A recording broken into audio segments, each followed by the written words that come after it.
¿Qué tal? ¿Cómo están? Buenos días. Gracias por acompañarnos. Soy Saraí Amorós Ramos y así comenzamos nuestro reporte 360 para esta mañana. Acompáñenos durante los próximos minutos. Estaremos revisando información que tiene lugar más allá de nuestras fronteras. Comenzamos con nuestros titulares. Al menos 3 personas han muerto y otras 11 resultaron heridas este lunes luego de que las fuerzas ucranianas intensificaran los ataques contra el centro de la ciudad de Donetsk. También estaremos hablando sobre Níger. La tensión aumenta luego de que la junta militar golpista acusara a Francia de buscar una intervención militar en el país africano. Mientras que en China las autoridades renovaron la alerta roja ante el avance del tifón Doksuri que impacta la región norte del gigante asiático.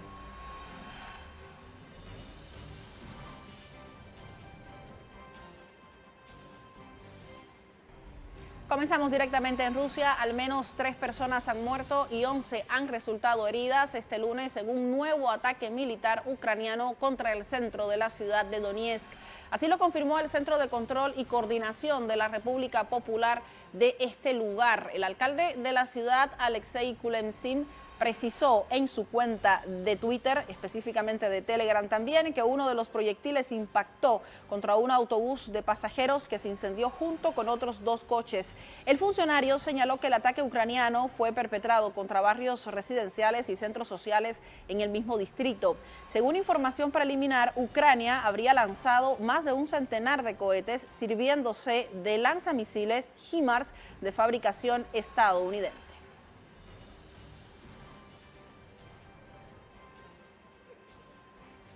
Mientras que en el Cáucaso, un convoy de camiones que busca entregar ayuda humanitaria a la región de Nagorno-Karabaj se encuentra bloqueada en el denominado Corredor de Lachin. Son 19 camiones los cuales han sido enviados por el gobierno de Armenia y se encuentran atrapados cerca de un puesto de control azerbaiyano en la única carretera que une territorio armenio con la región disidente de Nagorno-Karabaj. Las tensiones aumentaron a principios de mes cuando Bakú cerró temporalmente el corredor de Lachin, lo que generó preocupación por una crisis humanitaria en la región que está experimentando escasez de alimentos, medicamentos y suministros de energía.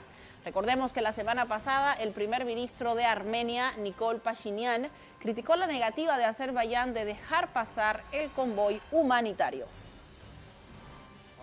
Como pueden ver, hay 19 camiones detrás de mí. Están llenos con carga humanitaria que el gobierno armenio ha decidido proporcionar a la población de Nagorno-Karabaj, que se encuentra en una grave crisis humanitaria.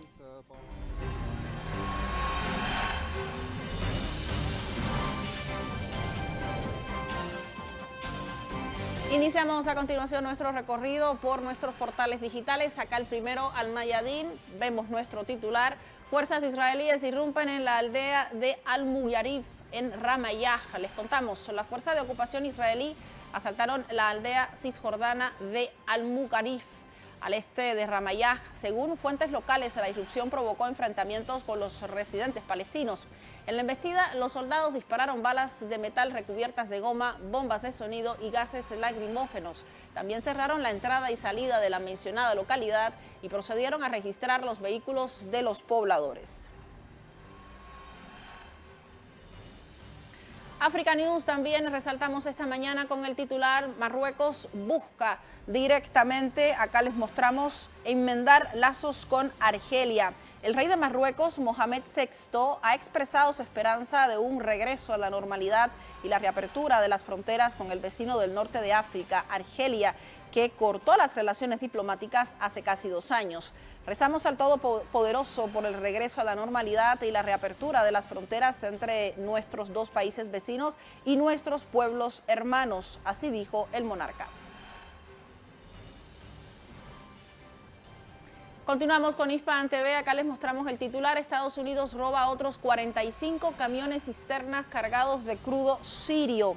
Las fuerzas de Estados Unidos han sacado de Siria otros 45 camiones cisternas cargados de petróleo robado y los han transferido a sus bases en el vecino Irak. Una caravana compuesta por 45 camiones cisternas cargados de crudo sirio y escoltada por vehículos militares abandonó el domingo Siria a través del cruce fronterizo ilegal de Al-Maduyi, justamente se registró allí hacia las bases de Estados Unidos que están ubicadas en el norte de Irak.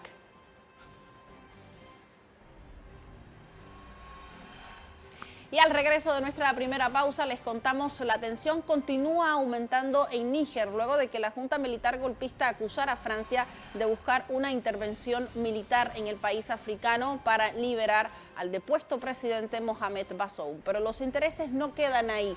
Revisamos a la vuelta cuáles son aquellos entretelones de lo que sucede en Níger en nuestro reporte 360. Ya volvemos.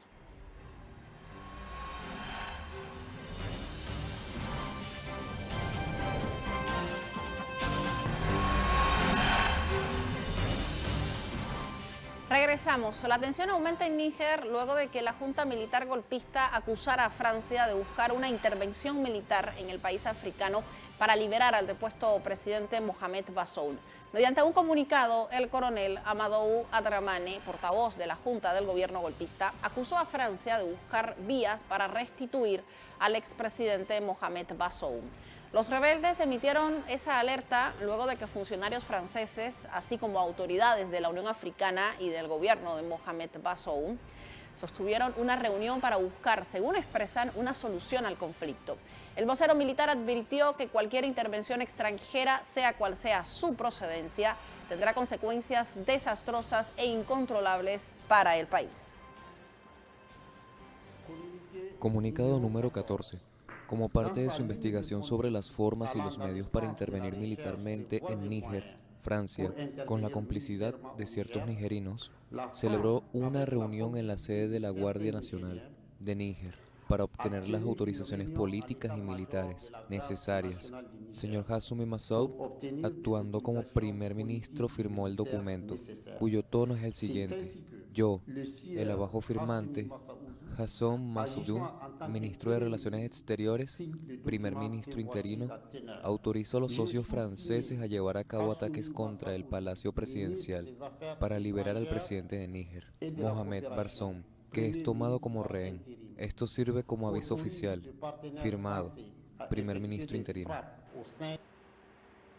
En este sentido, la Comunidad Económica de Estados de África Occidental, CEDEAO, advirtió a la Junta Golpista de Níger que el organismo dijo lo siguiente: el bloque no descarta el uso de la fuerza para cumplir sus objetivos e impuso sanciones financieras de inmediato.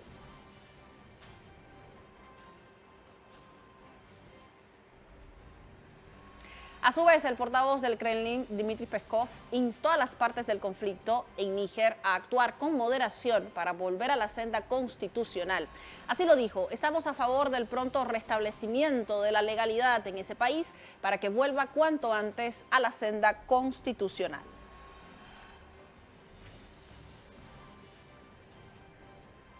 Sumamos para entender también cuáles son aquellos entretelones de lo que sucede en Níger a nuestro espacio de análisis a Alberto Cremonte, nuestro invitado de esta mañana, comunicador social y docente por la Universidad Nacional de La Plata, además estudiante avanzado de comunicación pública y política, periodista y redactor y columnista en PIA Global, especializado en África subsahariana y África del Norte, miembro además de la CONAICO. Le quiero dar los buenos días y las gracias por estar con nosotros, Alberto.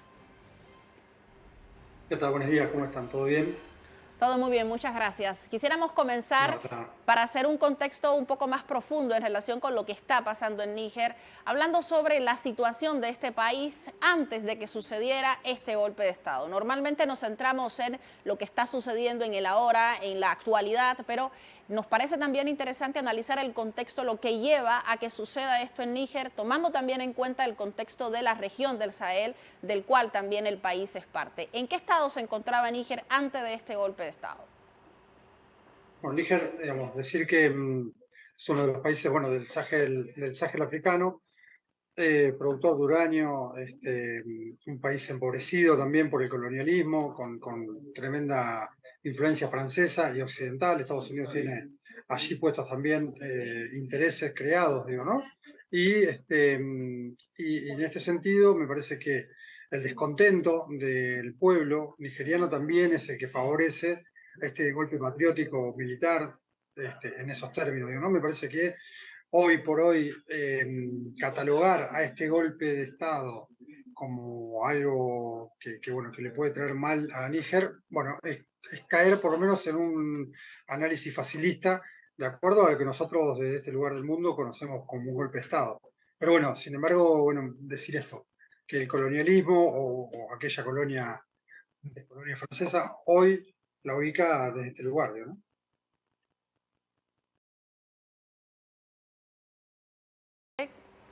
En esa medida, Alberto, nos gustaría conocer, tomando en cuenta lo que usted dice en relación con cómo entendemos un golpe de Estado, ¿cuáles son las funciones que juegan las potencias occidentales? Evidentemente se habla del robo constante de los recursos que tiene este país, en este caso el uranio, que es el que directamente llama la atención, no es el único, y al mismo tiempo aparecen las cifras en relación con el nivel de pobreza que tiene Níger, que no ha podido ser solucionado por sus gobernantes, y al mismo tiempo cuánto se beneficia Francia, por ejemplo, en el ámbito de la electricidad, con el uranio que saca en la mayoría de los casos gratis de este país, mientras que más del 80% de la población nigerina no tiene acceso a electricidad.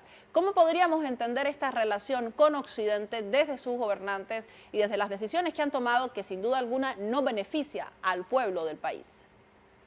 Bueno, en principio retomar las palabras de Assimi Goïtia en la cumbre africana con Rusia.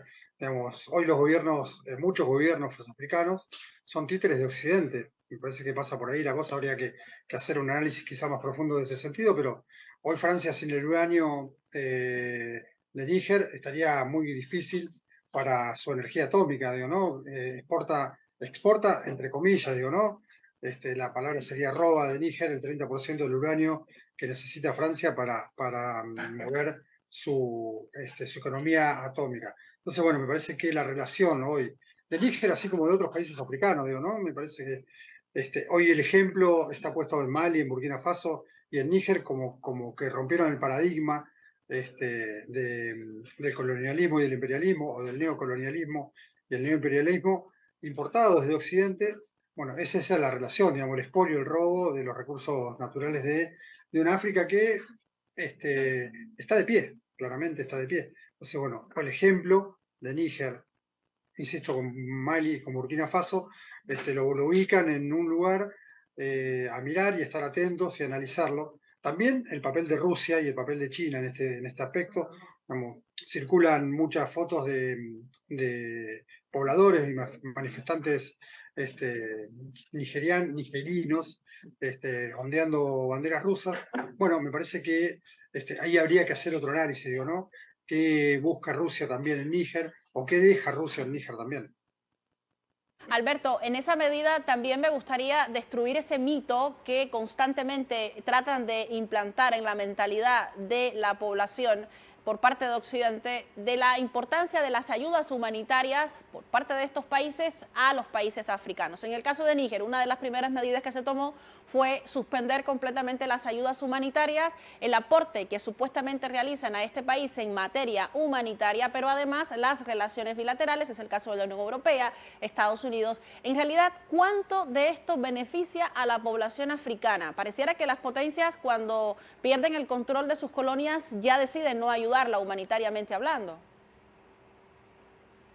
Sí, bueno, ahí hay que hacer una distinción, digo, ¿no? Me parece que esas ayudas humanitarias están más basadas en en un intervencionismo ONGista, una cuestión, digamos, que claramente se pasa de ese lugar, digamos, y cuando lo quitan, digamos, cuando amenazan quitar esa ayuda humanitaria, justamente, bueno, es la forma de presión que tiene Occidente con estos países africanos que deciden romper ese paradigma y levantarse en contra del colonialismo o del intervencionismo. Cuando se sacan esas ayudas humanitarias, lo único que se hace es poner dos cosas en el tapete, digamos. Primero, que Occidente interviene en estos países africanos de esta forma, y segundo, darle la oportunidad, me parece que eso es lo más importante, que aquellos gobiernos y aquellos bueno, que hoy están en el poder en forma de junta de gobierno, tomen esta situación como para poder buscar la forma de acuerdos bilaterales o de acuerdos regionales, como para no necesitar de esa ayuda que termina siendo una bola de acero atada al tobillo para muchos países africanos. Sin duda. Y en relación con la Unión Africana y la CEDEAO, Alberto, ¿qué análisis podríamos hacer en relación con el papel que están jugando estas dos organizaciones africanas? Por un lado, se comenta que tienen una fuerte influencia, mucha presión de Estados Unidos y de Occidente, específicamente de Francia, pero por otro lado también nos preguntamos cuál es el papel que juegan ellas en relación con la búsqueda de soberanía de sus propios países. Bueno, en ese sentido, decir que, bueno, justamente, si en estos días se llega a dar bueno, que Nigeria finalmente comanda o va a estar al frente de una fuerza de la CEDEAO para penetrar en Níger, bueno, ahí estamos hablando de algo mucho más importante porque estamos viendo que una fuerza regional comandada por un país vecino del que estamos hablando toma por sí una guerra proxy, digo, a eso me refiero, mandado por Europa, mandado por Francia en este caso, o por Estados Unidos, con estas presiones que, bueno, uno estaría buscando tanto que la CEDEAO como la Unión Africana intervengan del lado de Níger, digamos, no de los países ocupados, de los países colonizadores. Han venido, digamos, la Unión Africana participó de la cumbre rusa-africana, y ahora, digamos, establece esto, digamos, es como una disyuntiva ahí que uno no sabe bien en qué lugar están parados los dirigentes de la Unión Africana o de la CEDEAO. Me parece que el análisis será más profundo con el correr de los días y viendo que, bueno, que estos dirigentes tampoco se pongan del lado de Occidente o de Francia para condenar o para intervenir en un país hermano. Sin duda, y es que pareciera que las presiones son realmente muy fuertes en ese sentido. También me gustaría consultarte, tomando en cuenta el contexto global en el que estamos emplazados en estos momentos, el conflicto entre Rusia y Ucrania, todas las medidas, las sanciones que han sido impuestas contra este país, que al mismo tiempo ha tenido un rebote muy fuerte, consecuencias muy fuertes en la zona europea. ¿Estaría respondiendo Francia de esta manera, de igual manera, si no existiese este conflicto, si no estarían también enfrentando un problema económico como Unión Europea debido a estas sanciones?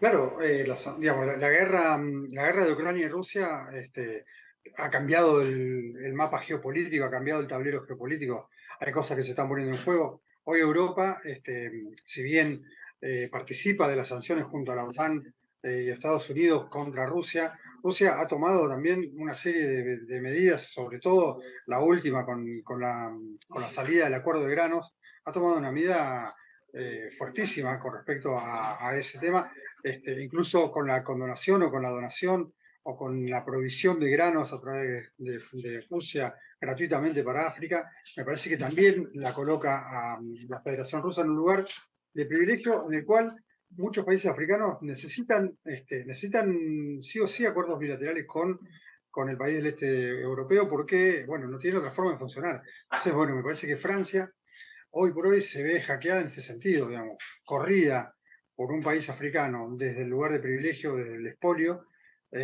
y bueno, a salir a buscar mercados por otro lado, pero bueno, hay que ver cómo se desarrolla todo esto en estos días. Me parece que serán importantes los 3-4 días venideros para ver cómo se va estableciendo.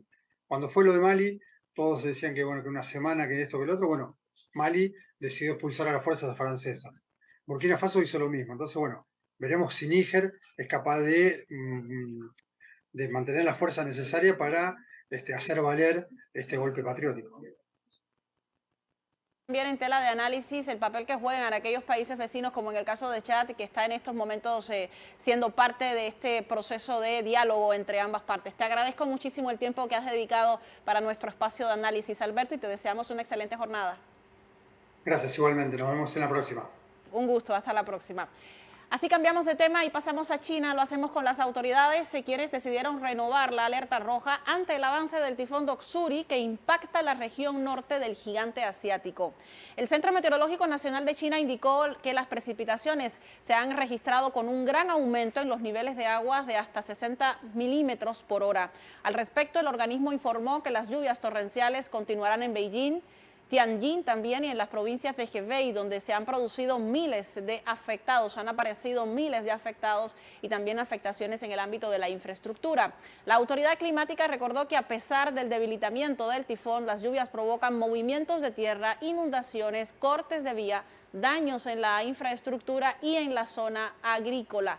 Así sucede como les mostramos en las imágenes. Mientras que el presidente de ese país, Xi Jinping, subrayó la necesidad de acelerar los esfuerzos para impulsar la modernización de las Fuerzas Armadas chinas. Esto lo dijo durante el fin de semana. Las declaraciones difundidas por medios locales chinos este lunes fueron expresadas por Xi Jinping el miércoles en la provincia suroccidental china de Sichuan, mientras inspeccionaba la Fuerza Aérea del Comando de Teatro Occidental del Pueblo del Ejército de Liberación. Xi también enfatizó en la necesidad de mejorar la preparación militar y garantizar la seguridad del espacio aéreo, llevando a cabo de manera exhaustiva la defensa aérea regular y exigió un ritmo acelerado para impulsar nuevos equipos y fuerzas para formar fuerzas de combate específicamente. El presidente realizó la gira de inspección antes del Día del Ejército de China, que se celebra en el gigante asiático el próximo martes 1 de agosto.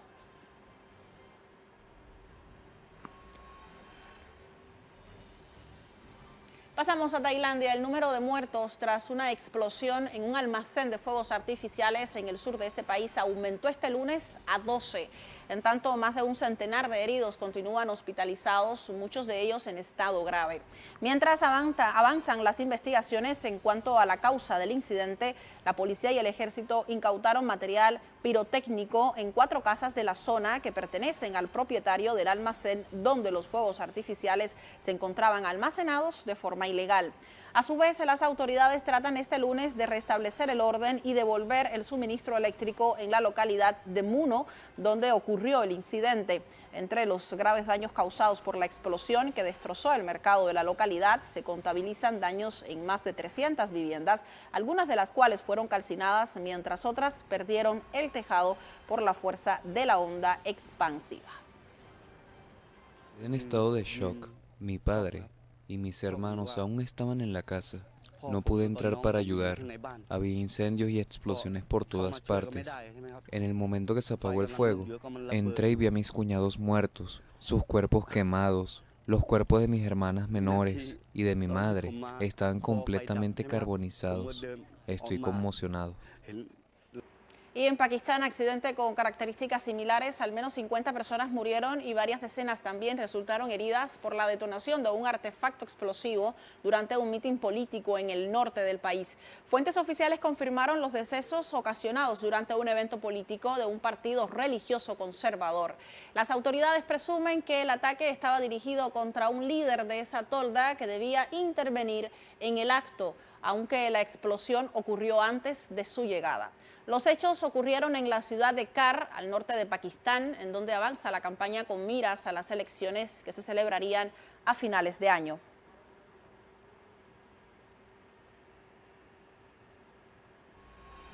Mientras que en Irán, el presidente iraní Ebrahim Raisi repudió el ataque terrorista en Pakistán, que dejó un saldo de al menos 50 muertos y varios heridos.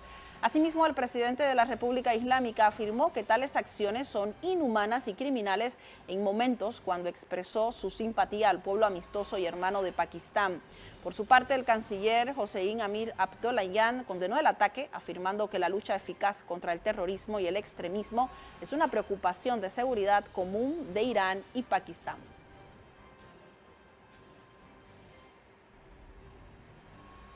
Mientras que en Siria un informe arrojó que el ejército de Estados Unidos asesinó a varios civiles sirios en una redada contra un cabecilla del autodenominado Estado Islámico durante el año 2019. Esto ocurre pese a las constantes negativas de Washington sobre los crímenes cometidos por el ejército contra civiles durante la incursión en Siria. Una organización no gubernamental independiente develó documentos que prueban detalladamente los ataques con helicópteros donde fueron asesinados y mutilados varios civiles sirios. Estas acusaciones obedecen a la obtención de un informe desclasificado del año 2020, donde el Departamento de Defensa norteamericano admite haber atacado a la zona circundante donde se desarrollaba una operación antiterrorista. Esto en concordancia con los testimonios de sobrevivientes de la arremetida estadounidense.